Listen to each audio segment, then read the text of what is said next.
Et ils donnèrent cet ordre au peuple. Lorsque vous verrez l'arche de l'alliance de l'Éternel, votre Dieu, portée par les sacrificateurs, les Lévites, vous partirez du lieu où vous êtes et vous mettrez en marche après elle. Josué 3.3.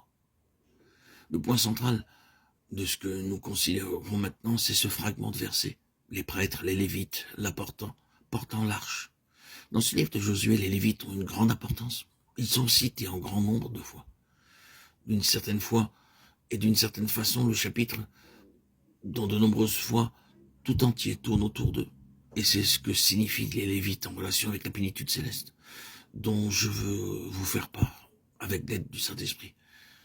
Beaucoup parmi nous sont assez familiarisés avec l'histoire des Lévites, mais il est nécessaire pour nous d'aller un peu plus loin.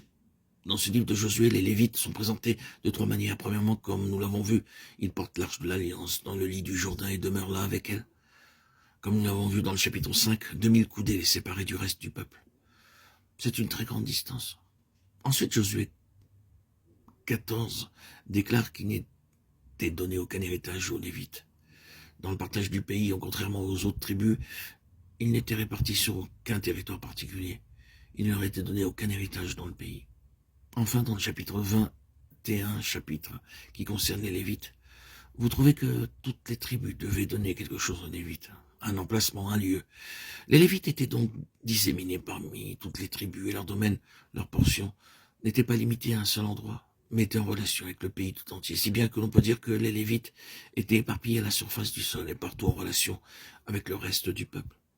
Ce sont les trois aspects merveilleusement significatifs concernant les Lévites que nous avons dans ce livre. Et les Lévites représentent la pensée céleste.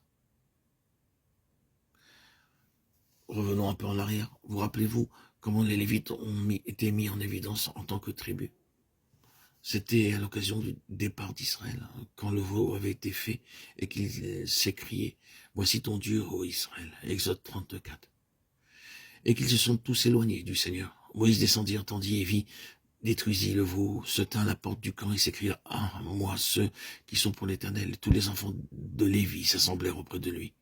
Il leur dit « Ainsi parle l'Éternel, le Dieu d'Israël, que chacun de vous mette son épée au côté, traversez et parcourez le camp d'une porte à l'autre, et que chacun tue son frère, son parent. » Les enfants de Lévi firent ce qu'ordonnait Moïse, et environ 3000 hommes parmi le peuple périrent en cette journée. Exode 32, 26, 28. Toutes les considérations terrestres étaient sacrifiées à l'intérêt divin. Toutes les relations terrestres étaient retranchées par rapport à la pensée céleste.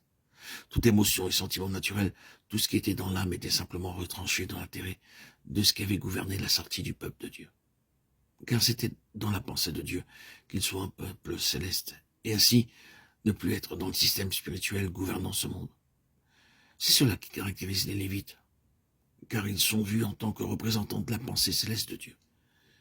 C'est une chose radicale et définitive qu'ils ont dû faire.